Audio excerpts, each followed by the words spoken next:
Apa yang ada di benak Anda kalau disebutkan nama Gober Bebek? Pastinya bayangan yang melekat adalah bebek kaya raya yang memiliki gudang emas di kota bebek. Dia juga merupakan bebek paling tajir sedunia dalam Duck Universe. Nah, tahukah Anda bahwa sebenarnya Gober Bebek tidaklah lahir kaya raya? Dia kaya karena perjuangan tanpa lelah puluhan tahun bertualang, kegagalan demi kegagalan, ditipu, dan sebagainya hingga akhirnya berhasil menjadi yang terkaya.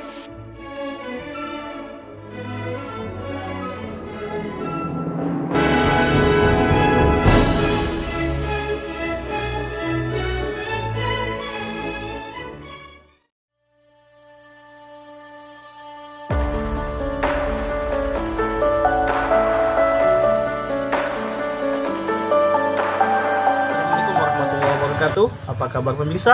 Bertemu kembali dengan saya Awal. Kali ini saya akan mereview sebuah buku yang merupakan masterpiece dari Don Rosa, yaitu Kisah Hidup Paman Gober edisi bundel. Dan diterbitkan oleh Kompas Gramedia pada tahun 2012. Buku ini lumayan tebal, memiliki halaman sebanyak 498. Oke, langsung saja kita masuk ke bagian reviewnya. Cek itu. Buku ini menceritakan tentang kehidupan Gober dari tahun 1877 sampai tahun 1947. Adalah kisah komikal perjalanan hidup Paman Gober yang penuh petualangan seru mengenai perjuangan Gober bebek kecil menjadi penyemir sepatu di Glasgow, Skotlandia. Lalu bertualang ke seluruh penjuru dunia, membangun gudang uang, hingga akhirnya menjadi bebek terkaya.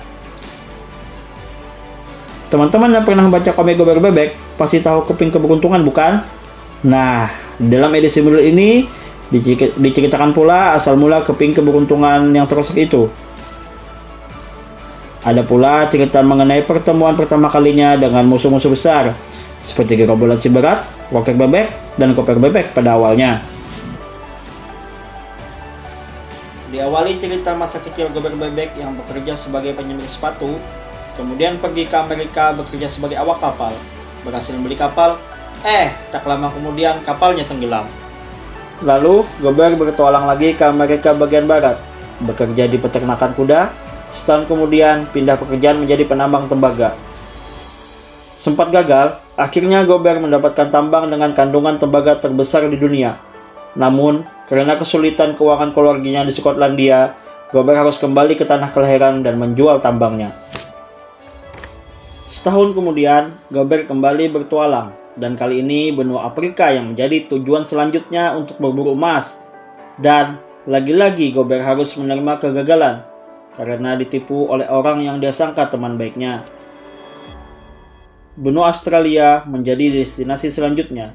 Di sini Gober bertemu dengan suku aborigin dan belajar satu hal penting, yaitu kejujuran. Pergi lagi ke Yukon, tak kenal lelah menghadapi ganasnya alam dan ganasnya pencari emas curang. Dan ini dia, akhirnya Gober menemukan emas.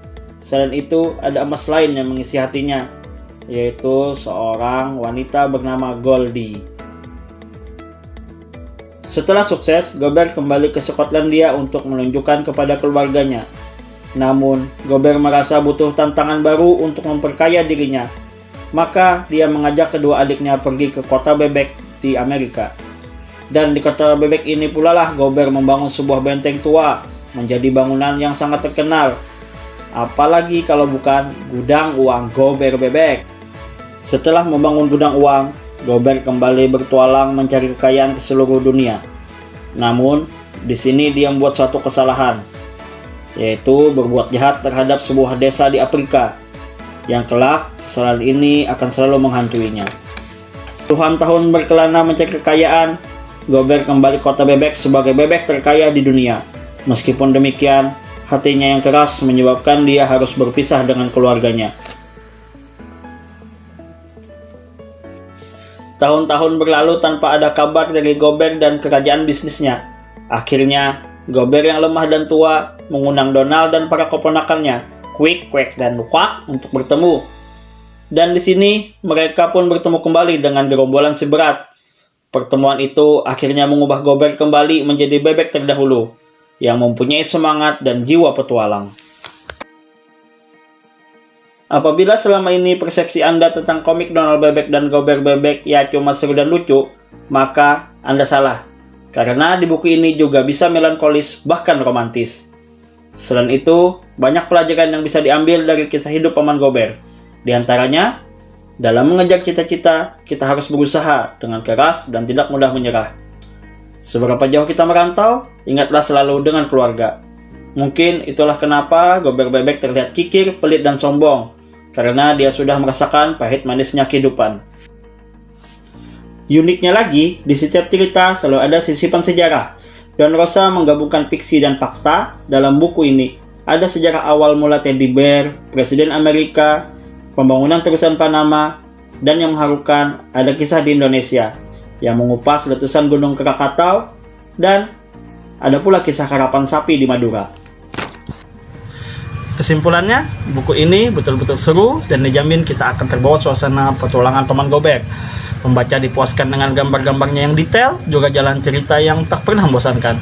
Buku ini layak untuk dibaca, dikoleksi, diwariskan, maupun dihadiahkan sebagai kado untuk orang-orang tersayang. Sekian review dari saya, dukung selalu penulis dan penerbit dengan tidak membeli buku bajakan. Assalamualaikum warahmatullahi wabarakatuh.